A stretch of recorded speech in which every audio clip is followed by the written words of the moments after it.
Selamat malam para netizen dimanapun kita berada, salam inspirasi bagi kita semua. Inilah tanda-tanda seseorang pemimpin yang bukan penjilat, begitu kan ya. Salah satunya ini, Anies ya mengatakan ya bila tidak menang Pilpres 2024 maka di luar pemerintah ya. Ini bukan penjilat, tanda-tanda bukan penjilat di situ begitu kan. Anies ya tetap konsisten bersama pendukung-pendukung mereka. Karena apa? Karena tidak mungkin sedangkan mereka punya jabatan misalnya begitu kan bergabung ke koalisi pemerintah, bagaimana pendukung-pendukung mereka ditinggal begitu kan. Itu sudah pernah terjadi 2019 begitu kan ya. Jadi artinya apa? Artinya selama ini apa yang disampaikan oleh Anies Baswedan itu benar-benar luar biasa kalau menurut saya. Ini bukan tipe orang penjilat. Ini yang seharusnya kita lihat begitu kan, punya gagasan, pinter, bukan penjilat di situ. Tapi pada ujung-ujungnya masyarakat mengatakan wah, kalau bersama Anies Baswedan tetap bersama dengan di luar pemerintah, ini sangat luar biasa. Ya menghormati ya masyarakat yang sudah memilih Anies Baswedan begitu di saat pemilu kemarin. Wow, luar biasa. Saya jarang begitu kan menemukan orang-orang seperti itu begitu. Seperti Pak Prabowo dulu 2019 mereka tidak tahan menjadi oposisi. Ya karena banyak spekulasi di situ begitu kan ya. Di antaranya bisnisnya tidak bisa berjalan.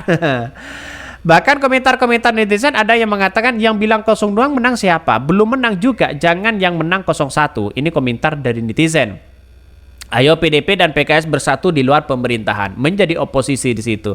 Sangat menarik ya kalau kita berbicara terkait dengan adanya oposisi begitu dengan koalisi. Kalau tidak oposisi, siapa yang mengontrol kebijakan pemerintah saat ini begitu kan? Mantap, semoga konsisten ngawal kinerja pemerintah dari luar. Betul begitu kan? Ini harus benar-benar dilakukan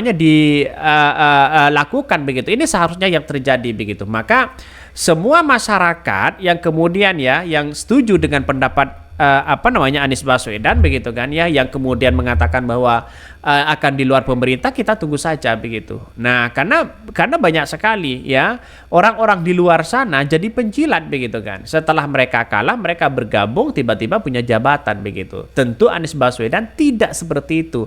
Bukan tipe-tipe penjilat. Kira-kira seperti itulah logikanya begitu. Banyak sekali komentar-komentar netizen yang mengatakan bahwa wah, ini Anies Baswedan sangat luar biasa kepemimpinan mereka begitu kan ya. Bahkan ya ada yang mengatakan siapa pula yang mau mengajak ini, banyak begitu kan ya. Bahkan untuk mereda dari hak angket, untuk mereda ini semua begitu kan ya, membuat opini, maka katanya si Anies Baswedan pernah katanya diajak bergabung ke koalisi dan ditawari jabatan. Jadi Anies Baswedan tidak pernah tertarik soal itu begitu kan. Artinya masih memikirkan bagaimana pendukung-pendukung mereka begitu kan. Sakitnya bagaimana, terus kemudian apa yang harus kita lakukan, begitu logikanya begitu. Maka menurut saya pribadi begitu kan, apa yang dilakukan Anies Baswedan, ucapannya seperti itu memang benar begitu kan. Nggak usahlah jadi penjilat sana sini. Logikanya kan seperti itu begitu. Jadi artinya apa? Masyarakat harus benar-benar tahu dalam situasi politik hari ini menjadi oposisi itu lebih baik begitu daripada ya menjadi penjilat begitu kan.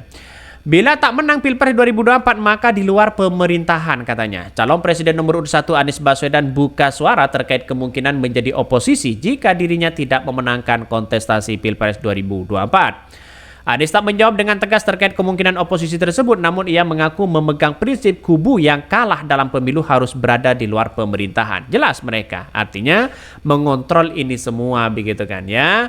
Jadi kalau kita melihat dengan hal-hal seperti itu, maka kemudian yang terjadi adalah ini kan bukan mental seorang penjilat begitu kan ya. Bila menang berada di dalam pemerintahan, bila tidak menang maka berada di luar pemerintahan. Dan dua-duanya sama-sama penting kata Anies Baswedan. Anies pernah menyatakan hal serupa dalam debat Pilpres 2024 ya perdana ya pada 12 Desember tahun lalu. Dia mengatakan begini, debat pertama saya bilang bahwa jangan sampai kita tidak tahan berada di oposisi katanya ya. Bahkan ya di sisi lain Anies mengungkapkan mengapa dirinya tak menjawab dengan tegas soal kemungkinan menjadi oposisi pasca Pilpres 2024. Mantan Gubernur Jakarta itu ya beralasan proses Pilpres 2024 belum selesai. Ia mengaku masih menunggu hasil pengumuman resmi dari KPU terkait ya Pilpres 2024. Sebelumnya, per Selasa RI kemarin telah melakukan rekapitulasi ya 16 provinsi di Indonesia berdasarkan peraturan ya KPU ya nomor 3 tahun 2022. Artinya Anies Baswedan tidak terburu-buru mengungkapkan bahwa saya harus menjadi oposisi, menjadi koalisi dan sebagainya, masih belum di situ begitu kan. Artinya saya dengan ada tanda-tanda mengatakan bahwa tidak kuat menjadi oposisi itu saya yakin dan saya yakin-yakinnya Anies Baswedan berada di luar pemerintahan. Kalau mereka kalah, kalau menang ya saya kira ya dalam pemerintahan begitu kan. Maka banyak muncul spekulasi soal-soal seperti itu, tapi saya memandang bahwa sebuah realitas ini kan sah saja mau koalisi menjadi oposisi, tapi yang lebih penting dan terhormat di situ adalah menjadi ya oposisi begitu kan. Karena tidak mungkin mereka akan meninggalkan para pendukung-pendukung mereka yang sudah jelas-jelas begitu kan ya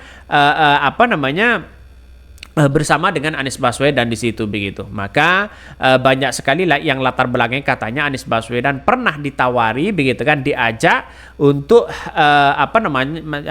masuk di koalisi. Katanya begitu. Jadi kalau memang benar-benar tidak tahan menjadi oposisi seperti Partai Demokrat, pada akhirnya ya mereka tertarik dengan jabatan-jabatan yang hanya sementara saja. Nah, kalau seperti itu kan blunder lagi begitu kan. Artinya apa? Artinya masyarakat harus benar-benar tahu begitu kan. Ini bukan soal gabung atau tidak. Menjadi oposisi itu kan penting sekali untuk bisa mengontrol kebijakan pemerintah yang tidak sesuai dengan masyarakat. Bisa saja kan seperti itu begitu kan. Artinya sama kedudukannya ya oposisi dan koalisi sama-sama punya kedudukan yang penting begitu kan. Ya, memberikan kontribusi kepada bangsa itu tidak harus menjadi koalisi, menjadi oposisi juga baik. Ya salah satunya memberikan mengontrol kebijakan-kebijakan yang ada. Itu posisinya sangat baik juga dibandingkan hanya menjadi penjilat sana sini begitu kan. Jadi inilah yang harus kita tiru bahwa pemimpin-pemimpin seperti Anies Baswedan ini ya punya karisma di situ, tidak tertarik dengan adanya ya jabatan dan godaan, lebih mementingkan masyarakat ya. Para pendukung-pendukung mereka lihat saja sekarang masih memperjuangkan itu begitu kan. Jadi sampai-sampai di KPU begitu kan masih belum ada titik temu begitu kan, siapa yang menang, siapa yang kalah dan sebagainya. Tapi kita tunggu saja tanggal 20 ini akan ada pengumuman siapa yang menang dan siapa yang kalah nanti melalui sengketa di MK, terus kemudian mereka melalui hak angket juga di DPR. Nah, jalan inilah yang mungkin menemukan titik temu begitu kan. Artinya apa? Artinya selama ini kalau ada dugaan-dugaan kecurangan yang ada bisa dibuktikan dengan adanya seperti itu. Jadi siapapun kita, pendukung siapapun kita, mari kita seksama kita kawal pemilu ini. Mungkin itu yang kami sampaikan ya, tonton terus channel Hodari Podcast Rakyat ini karena ada berita-berita menarik dan viral setiap harinya. Salam para netizen, salam inspirasi bagi kita semua. Jangan lupa di subscribe di YouTube Hodari Podcast Rakyat ini.